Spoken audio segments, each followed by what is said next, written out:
Buenas tardes, soy José Luis Sánchez Díaz y mi trabajo versa sobre el estudio del impacto de la basura en el espacio. Y antes de comenzar me gustaría comentar esta foto, debido a que en ella se puede ver la Tierra y su órbita, y los puntos rojos que vemos por aquí constan de sistemas que están en funcionamiento, mientras que los demás puntos blancos, digamos, forman parte de fragmentos que no tienen ningún uso y son basura. Entonces, lo primero, antes de comenzar, hay que definir el concepto de basura, que es todo aquel objeto que se encuentra en órbita y que no tiene ninguna función o uso para las empresas o para las instituciones. Y todo esto inicia en el 1957, cuando la URSS lanza el Sputnik, y desde que se lanzó se han producido unos 10.000 lanzamientos, lo que ha producido fragmentos de diversa índole. La hipótesis que se plantea es que la basura supone un riesgo para los sistemas en órbita, y para comprobarla se plantean los siguientes objetivos, que son evaluar las causas por las que se forma la basura, así como también analizar la evolución y el incremento, la legislación, y mostrar las órbitas más afectadas, y por último mostrar los sistemas de detección y eliminación. Y también, en cuanto a la metodología y los materiales, cabe destacar que toda la información se ha sacado de agencias o instituciones competentes, por ejemplo, como la ESA o la NASA, que tienen cierto renombre y prestigio. Y este trabajo se ha dividido en bloques temáticos para que se entienda mejor. Vale, pues antes de comenzar hay que comentar las causas por las que se forma la basura, que principalmente son 4. Por las etapas secundarias de los cohetes, cuando pasan sus primeras fases; por las explosiones, que pueden ser producidas por remanentes de combustible en los cohetes, por ejemplo; por las colisiones entre sistemas en órbita, como vemos en la imagen; y por último, por los sistemas que no tienen acaban su vida útil y, como hemos visto, pues conforman el grupo de la basura espacial. Bien, entonces, en esta gráfica que la proporciona la ESA, podemos ver la evolución y el incremento de la basura desde los años 60 más o menos hasta el 2020, es decir, es algo reciente. En ella se puede ver claramente que la basura tiene una tendencia a la alza, y además esta gráfica está complementada porque está dividida cada barra en diferentes colores, y como vemos, cada color significa un tipo de fragmentación. Por ejemplo, las rojas son fallos en la propulsión, o la de color amarillo por fallos eléctricos, etc. Bien, hay que comprender por qué crece tanto este número de fragmentos, que es por el síndrome de Kessler, el cual es un evento de cascada colisional en el que los choques en órbita aumentarían el número de fragmentos de forma exponencial, como vemos en esta gráfica, que también va desde los años 60 hasta el 2020. Entonces, Donald J. Kessler, en 1991, hizo público su trabajo Collisional Cascading: The Limits of Population Growth in Lower Orbit, en el que planteaba el siguiente escenario. La colisión entre los diferentes sistemas en órbita causa el aumento de forma exponencial de los fragmentos, como está puesto o como se ve en la gráfica. Esto genera una reacción en cascada que lleva hasta la destrucción total de los sistemas en órbita. Entonces, ¿por qué es tan importante? Porque que se destruyan estos sistemas cambiaría nuestro mundo radicalmente, pero otras consecuencias que también llevan a esta causa más grande, digamos, son que aunque se incrementa el riesgo de colisión con la Estación Espacial Internacional, con el consiguiente riesgo de muerte que supone para los astronautas que residen en ella, también hay una ruptura en los sistemas de comunicación, por lo que se perderían grandes beneficios del mundo actual, y también se destruirían todos los sistemas en órbita, pues tal y como los conocemos. Entonces, desaparecerían sistemas tan vitales para el mundo actual como la meteorología, como el sistema GPS, las comunicaciones por satélite y la televisión por satélite también. Bien, en esta tabla podemos ver los casos más importantes de colisiones por número de fragmentos generados en orden decreciente, y cabe destacar que los más importantes son los 3 iniciales, debido a que han sido los únicos que han sido intencionales. Es decir, el Fengyun 1C hacia abajo han sido todos por explosiones o otros eventos fortuitos, digamos. Pero los 3 primeros, que han sido por parte de Rusia, India y China, han sido por el lanzamiento de un misil con el objetivo de destruir deliberadamente este sistema. El más importante es el Cosmos 1408 que vemos en esta imagen, que es del año 2021, hace apenas un mes, en el que se han generado unos 4.000 fragmentos rastreables. Vale, entonces ahora pasamos a comentar las órbitas que más sufren este incremento, pero antes hay que definir los tipos de órbitas que hay. Hay 4 principalmente: la LEO, que es la Low Earth Orbit, que se encuentra a unos 500 kilómetros de altura, y en ella podemos encontrar las megaconstelaciones de Starlink o de otras empresas como Amazon. Luego tenemos la MEO, que es la Medium Earth Orbit, que se encuentra entre la LEO y la GEO, y realmente en esta órbita no se puede decir que haya una gran cantidad de sistemas, pero sí que hay. Luego tenemos la GEO, que es la Geosynchronous Earth Orbit, que en la cual se encuentra a unos 20.000 kilómetros aproximadamente, que es donde se encuentran todos los sistemas de comunicación, debido a que el periodo, que es el tiempo que tarda en dar una vuelta de estos sistemas, es de 24 horas, por lo que siempre se mueven o siempre están sobre el mismo punto en la Tierra. Y por último tenemos la EO, que es la Highly Elliptical Orbit, que realmente no es una órbita en la que se encuentre ningún sistema, pero es una órbita de transferencia para ir de una a otra.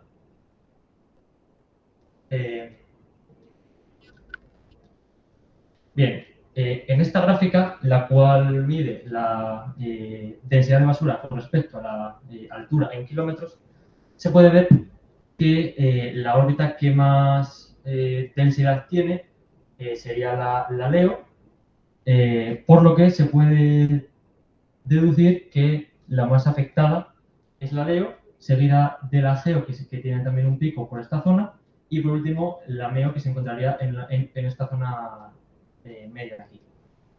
Cabe destacar que en la GEO no están reflejados todos los fragmentos reales, porque los sistemas en GEO que dejan de ser útiles se llevan a una órbita cementerio más lejana, por lo que no entra dentro de la órbita GEO. Vale, claro, cuando yo me encontré con estos inconvenientes, pensé, vale, ¿y qué se está haciendo para poder mitigar este hecho? Bueno, pues estuve mirando, y la legislación vigente que hay empezó en el 1967 con el Outer Space Treaty, en el cual se sientan las bases del derecho espacial internacional, y se prohíbe la colocación de armas de destrucción masiva en el espacio. Pensad que estamos en plena Guerra Fría y es una época de grandes tensiones. Luego, en el año 79, se produce se crea el Orbital Debris Program, en la cual se establecen las directrices para la acción internacional, pues para la limpieza un poco del espacio, porque por esta época había, bueno, no suponía un riesgo tan grande como ahora, pero sí que había ciertos inconvenientes. Y por último, ya en el siglo XXI, en el 2007, se hizo la Space Debris Mitigation Guidelines, en la cual se basa en la aceptación y que se aplicaron normas a los diferentes países pues para regular un poco más esta gestión de los residuos. Bien, y planteo los siguientes cambios o enmiendas a esta legalidad vigente, como puede ser la de crear incentivos para la limpieza, ya que el trabajo legal debería ir enfocado a la creación de estos fondos, y la revisión de los criterios de determinación de ciertos sistemas, porque, como veremos más adelante, algún método de reducción es considerado como arma, por lo que está prohibido. Entonces, claro, una vez que vemos estas gráficas, podemos plantearnos, ¿y cómo sabemos cuántos fragmentos hay o cómo podemos cuantificar? Bueno, pues en este ámbito entran los sistemas de detección, los cuales pueden detectar fragmentos de más de 1 centímetro. Esto es porque los de menor, con nuestros sistemas de ahora, no podemos localizarlos, por lo que no podemos cuantificarlos. Pero los que tienen más de 1 centímetro sí podemos, que son 3 principalmente. Los diagramas de dispersión que están en desuso, los sistemas de radar y los detectores ópticos que veremos ahora mismo. Bien, los sistemas de radar son todos los sistemas los cuales emiten una onda electromagnética que rebota con el objeto que se quiere localizar y se recibe por el mismo sistema emisor o no. Bueno, pues existen dos sistemas de radar principales, son los Phased Array Radars, los cuales no tienen el barrido mecánico tradicional de los sistemas radar que todos sabemos, que es una pieza móvil que va girando. Estos suplen esta carencia de la parte móvil haciendo o barren todo el rango de sus paredes, ya que son prismas principalmente, y lo malo de estos sistemas es que en donde se unen las paredes de los prismas tienen un pequeño ángulo muerto, porque no pueden hacer un barrido de 360 grados, pero pueden focalizar mucho más la señal que se emite, por lo que dan una imagen más clara. Y los tres principales son el Cobra Dane en Alaska, el Devlin en Florida y el Faith Post en Texas. Y luego tenemos el Very High Frequency Fence Radar, el cual es un sistema primario, el cual consta de una valla que emite al espacio una onda y todos los fragmentos de basura que pasan en órbita, esta onda rebota y se recibe por el mismo sistema. Vale, ahora pasamos a los sistemas ópticos, que todos sabemos lo que son por ejemplo los telescopios. Y, por ejemplo, en los Estados Unidos hay tres principalmente: el Liquid Mirror Telescope, el MODES, que se encuentra en Michigan, y el MCAT, el Middle Class Autonomous Telescope, el cual se encuentra en la isla Ascensión, en medio del Atlántico, pero que se opera desde el Johnson Space Center en Texas.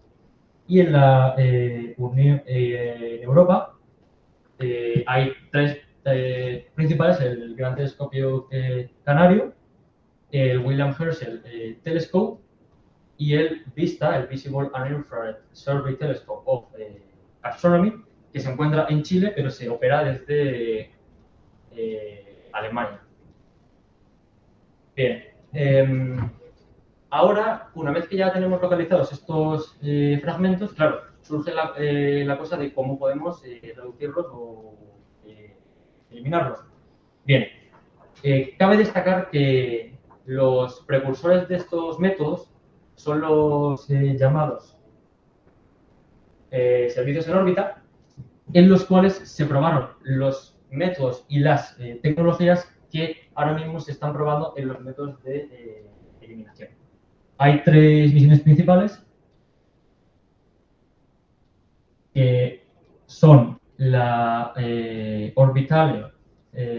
la Deutsche Orbitale Servicing Mission, cuya función es la de reabastecer vehículos en el espacio, que está operada por la DLR, la Deutsche Zentrum für Luft- und Raumfahrt, que es la Agencia Espacial de Alemania. Luego tenemos la Orbital Express Operation Mission, cuya misión es la de repostar y recargar satélites en órbita. Y por último y más reciente, la STS-125 Mission, cuya función era la de reparar el Hubble cuando se rompió. Estas dos últimas están operadas por la NASA. Ahora ya pasamos realmente a los sistemas de eliminación, que como vemos en este esquema se dividen en dos, los ADR, los Active Debris Removal, y los PMD, los Post-Mission Disposals, siendo estos últimos los que forman parte del grupo de los sistemas pasivos. Y dentro de los ADR destacan el One by One, los láseres y los One by Many. Ahora vamos a ver los pasivos, porque como comentaremos ahora, son todos los sistemas que ya vienen implementados en los sistemas y que cuando acaba su vida útil se despliegan con el objetivo de devolverlos a la Tierra para que la fricción con el aire hace que se destruyan. Bien, las ventajas de este método es que es muy económico, debido a que ya viene incorporado este método con el sistema, y que pueden desorbitar cualquier sistema debido a que ya viene dentro de él. Pero las desventajas es que incrementan el peso a la hora de lanzarlo, por lo que la carga o el precio puede llegar a subir un poco, pero compensa. Y también es que solo es efectivo en órbitas, suelen ser LEOs, porque a medida que se aumenta la distancia con respecto a la Tierra hay menos aire, por lo que la fricción, lógicamente, es menor. Bien, aquí está la insignia de la NASA para un método PMD, con que en este caso serían las velas solares. Y luego también hay otros varios, como los propulsores, los globos de gas y las correas de intercambio de impulso. Siendo las velas solares y los globos de gas sistemas que se basan en el aumento de la superficie para que se aumente la fricción con el aire y poder reducir la velocidad de la órbita con el fin de devolverlos a la Tierra. Bien, luego pasamos a los ADR, a los métodos activos, y en concreto con los One by One. Estos métodos son todos los que un sistema desorbita a otro sistema en una proporción de 1 por 1. Bien, las ventajas es que ya están en fases prácticamente de prueba. De hecho, podemos decir que la maqueta que está aquí delante es un método One by One y que permiten desorbitar grandes objetos. Pero el coste es alto, porque imaginaros, como hemos visto en las gráficas, que hay muchos fragmentos, y si hay que ir uno por uno, el coste es alto, y que eso permite un uso. Bien, aquí hay un esquema generalizado del funcionamiento de estos sistemas. Primero es el lanzamiento con un método LEO. Después se separan del cohete principal, se aproximan a su objetivo, lo capturan, reducen su velocidad, por lo que se produce la reentrada en la Tierra. Y los tres One by One principales más importantes son el Remove Debris británico, el Clean Space One suizo y el E.D.Orbit de la ESA, la cual estaba planeado para el 2020, pero por el COVID se ha pasado al 2024. Bien, ahora pasamos a los láseres, que yo creo que todo el mundo sabemos lo que son los láseres. Es un haz de luz focalizado que se apunta hacia un sitio. Y en concreto, para estos métodos, los láseres, como ya he comentado, tienen gran precisión, son muy rentables porque se operan desde tierra, por lo que te ahorras lo que es el lanzamiento, y que son muy efectivos en órbitas LEO. Pero están todavía en fase beta o en fase de desarrollo, digamos, y como hemos visto antes con el Outer Space Treaty, están prohibidos porque se consideran armas de destrucción. Y por último, que también requieren de sistemas complementarios como los de detección, porque para poder focalizar este láser hay que saber dónde está el fragmento. Y por último, pasamos a los métodos one by many, que son todos los que un sistema desorbita a varios sistemas en una proporción de 1 por muchos, como es el nombre. Bien, las ventajas principales, como he dicho, es que permite desorbitar varios fragmentos, o muchos, y que son más económicos que el one by one por esta misma razón, pero requieren de mucha energía, así como de combustible. Planteo el siguiente esquema de los métodos one by many, que se dividen en dos, en los motores de plasma, que realmente estos no son sistemas completos como tal, pero se pueden, o sea, se unen a otros sistemas para hacer más efectivo esta limpieza. Y los tethers espaciales, que un tether se puede denominar como una cuerda o un cable. Dentro de los motores de plasma destaca el Debris Engine, que es un motor que utiliza la basura como combustible, y el motor de magnetoplasma de impulso variable específico, que utiliza plasma y más concretamente un gas noble ionizado, como puede ser el helio o el kriptón. Y luego, por último, tenemos los tethers electrodinámicos que vamos a comentar ahora. Bien, los tethers electrodinámicos funcionan gracias a un principio físico fundamental, como es la fuerza de Lorentz, la cual se basa que en un campo magnético, si se introduce un cable que tiene electricidad, se genera una fuerza perpendicular a ambas anteriores, conocida como fuerza de Lorentz. Entonces, este sistema se basa en que el satélite principal despliega un cable con la corriente, la cual, aprovechando el campo magnético de la Tierra, genera la fuerza de Lorentz, que va en contra de la velocidad de la órbita del sistema, por lo que se reduce esta velocidad y se consigue desorbitar el sistema. Bien, ahora pasamos a Astroscale, que es una empresa japonesa puntera en el sector de la limpieza, que de hecho son los creadores de esta maqueta que tengo aquí delante mía, que es una misión conocida como el SADE, la cual consta de dos partes. El Servicer, de unos 175 kilos, que como vemos aquí es la parte más grande, la cual haría todo el proceso de captura y de aproximación.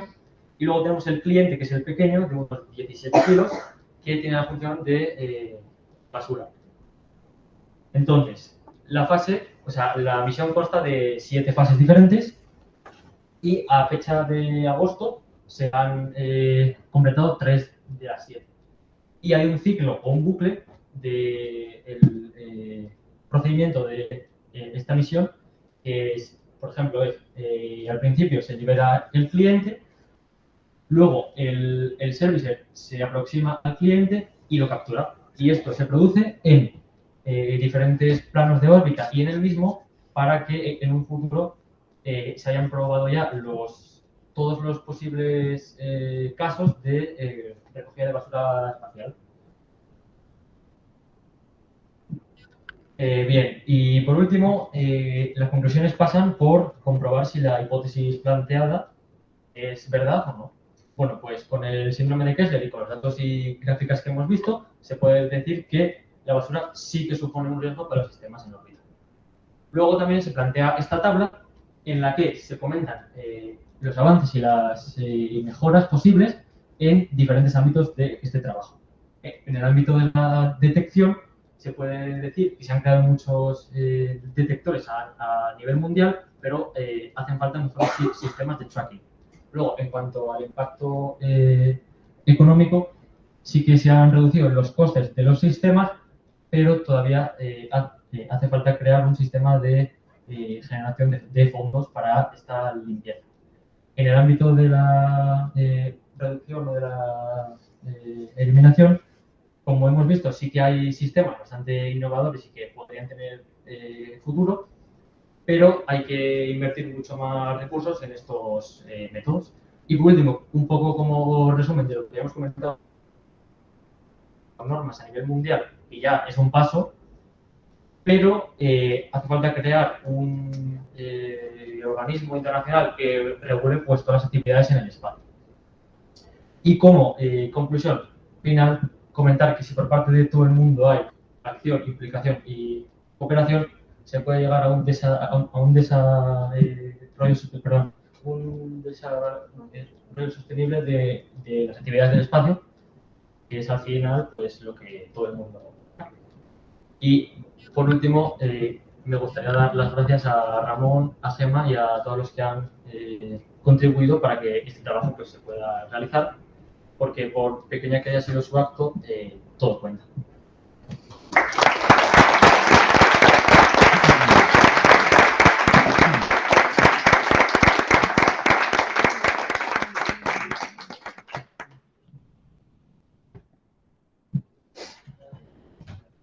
Excepcional, José Luis, excepcional.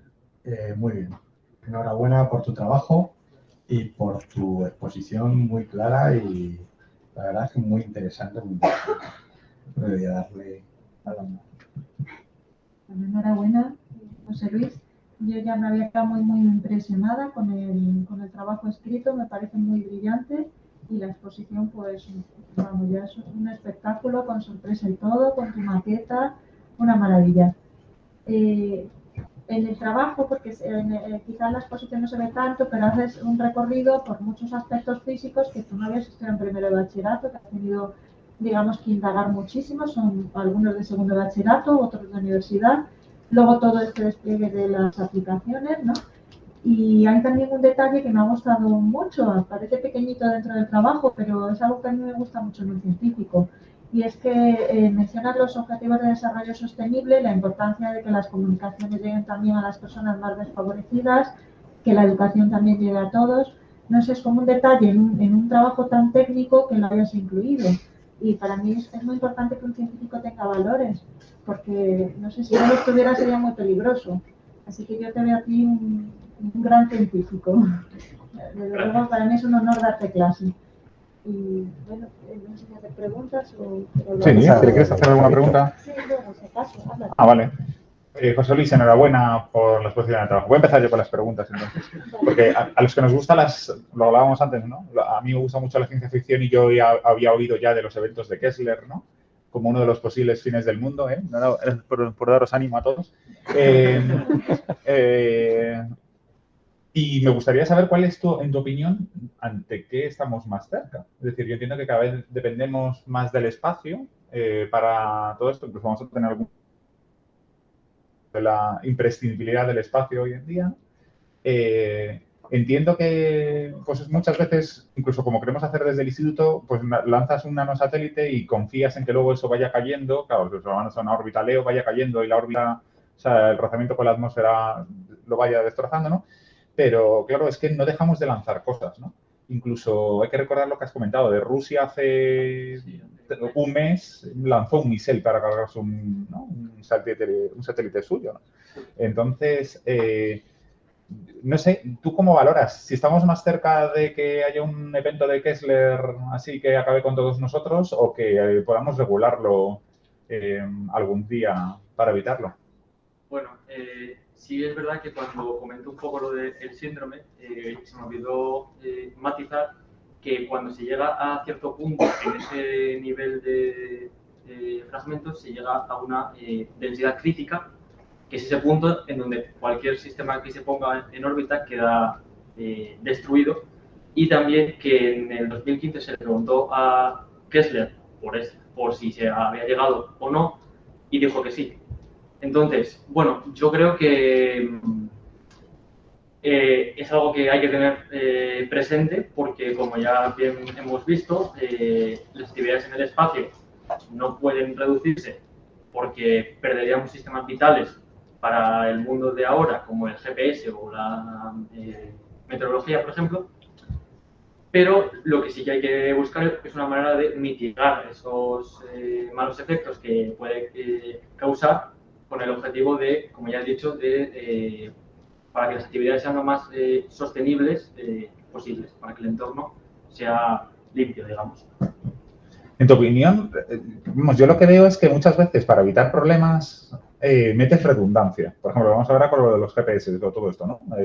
Para no depender de Estados Unidos, pues se suelta Galileo y todo esto. Entonces, al final, metiendo redundancia, metes más satélites en órbita, lo cual a su vez te aumenta la probabilidad de que haya mayor colisión, ¿no? Entonces, claro, pero a su vez eso yo lo veo que va en contra o dificulta, mejor dicho, los objetivos de desarrollo sostenible. Porque, por otro lado, lo necesitamos para el futuro, ¿no? ¿Tú qué crees que llegará antes? ¿El cuidado por el espacio, un uso eficiente de los recursos que tenemos o el fin? Bueno, yo creo que, bueno, como ya hemos visto, Astroscale, que es la empresa de este sistema, como ya hemos visto, está ya poniendo en marcha sistemas, porque esto de que puedan destruirse sistemas no es algo que se vea como en el futuro. De hecho, por ejemplo, la sonda solar Parker, que pasó cerca de la Tierra hace una semana y media, pasó por una zona que había una alta densidad de fragmentos y se temió por la destrucción de pues, esta sonda, con la pérdida económica de miles de millones de dólares que esto puede causar. Incluso las megaconstelaciones de Elon Musk están todo el rato haciendo correcciones en sus trayectorias para no ser destruidos, y en ese tiempo en el que se está haciendo eso, se pierde la comunicación, por lo que las pérdidas son mayores. Entonces, yo creo que por una cuestión de ahorro de dinero, se va a tener que hacer esto ya. O sea, no hay margen para darle más tiempo a esto. Siempre se ha dado. Muchas gracias. Bueno, a mí me surgen muchísimas preguntas, lo que pasa que, claro, también no va a quedar tiempo al resto de los trabajos. Y bueno, me voy a centrar en una, y es que has comentado que cuando la basura es muy pequeñita, que no es posible de detectar. Me imagino que es como buscar un tapón de plástico en el océano. Sin embargo, en tu trabajo sí que hablas al final de una detección pasiva de esa pequeña basura, que yo creo que también es muy peligrosa, porque aunque las colisiones no sean muy grandes, llevan mucha velocidad esas partículas. Claro, realmente lo importante de los fragmentos no es su tamaño, sino su velocidad, porque van a unos 10 o 15 kilómetros por segundo, que es una velocidad muy alta, pero las únicas formas que tenemos para poder medir estos fragmentos de menos de un centímetro son el LDF, que es el Long Duration Exposure Facility, el cual básicamente es un cilindro que consta de diversas superficies en las que se prueba, una vez que se recoge y pasa, o sea, cuando pasa un tiempo en el espacio y se vuelve a la Tierra y se ven estas superficies, pues se ve los microimpactos que han tenido y se hace una estimación de cuántos fragmentos inferiores a un centímetro hay. Más o menos se estima que hay unos 10 millones. Pero, bueno, hay una franja de más o menos 5 millones que no está claro que sea así o no, porque, como hemos dicho, es muy complicado medir. Y ya lo único que me surge curiosidad de tu maqueta, que la has traído casi, o sea, pues si podrías explicarnos cómo la has hecho, y parece que tenías también ahí detrás alguna parte, ¿no? Sí. Y se parece muchísimo a la de la foto, no sé cómo has podido hacer una cosa tan parecida. Sí, bueno, cuando se me presentó la posibilidad de hacer una maqueta de este sistema, bueno, pues lo que hice fue intentar crear de la manera más real posible el sistema ELSA real, y bueno, pues fui a una tienda o a la universidad para que me lo imprimieran 3D, y la manera que está impreso es la forma en la que se lanza, es decir, con los paneles plegados, pero los que tengo en la mano son de la manera en la que se abren cuando están en el espacio, pues para poder recibir esa luz solar para la energía. Entonces, lo que quise era imitar este sistema lo más real posible para que se pudiera ver en la presentación. Pues muchísimas gracias, te felicito porque es impresionante. Sé que te dejas muchísimo, o sea que sabes muchísimo más, necesitarías horas para poder explicarlo y bueno, te agradezco muchísimo la exposición, he aprendido mucho. Gracias. Bueno, por último, antes que a lo mejor le iba a decir Lorenzo como presidente del tribunal, pero bueno, agradecer la tutoría externa de Ramón, que nos ha ayudado bastante al instituto con otros proyectos también y va a seguir ayudándonos. Y también transmitirte las felicitaciones que nos está siguiendo por internet de José Antonio, el director, y ha pedido que por favor que te transmitamos sus felicitaciones. Sí, yo quería agradecer de parte del instituto la colaboración de Ramón y quiero dar la palabra a Ramón. Tu opinión del trabajo. Bueno, pues nada, muchas gracias a vosotros por invitarme. La verdad es que trabajar con José Luis ha sido una pasada y yo tenía dudas en si tu nota era un 10 o un 10,5, pero después de ver la presentación creo que es 10,5 sin ninguna duda. Y yo creo que no eres consciente de lo que has hecho, porque aquí has hablado de la fuerza de Lorentz, física fundamental, has hablado de tecnología aeroespacial y has hablado de una cosa que contaba yo en mi clase de tercer grado esta mañana, que son los phased arrays. Entonces, es decir, la capacidad de comprensión e integración de ideas que has manejado es espectacular, espectacular. Entonces, por ese lado, felicidades. Y, hombre, yo creo que la maqueta es mucho más que una maqueta. O sea, es tener la idea, buscar el modelo en 3D, imprimirlo, que son 100 y pico piezas, montarlo y luego entender cómo funciona. La verdad ha sido increíble. Así que, por supuesto, no te voy a hacer ninguna pregunta. Y nada, pues muchas gracias y muchas felicidades.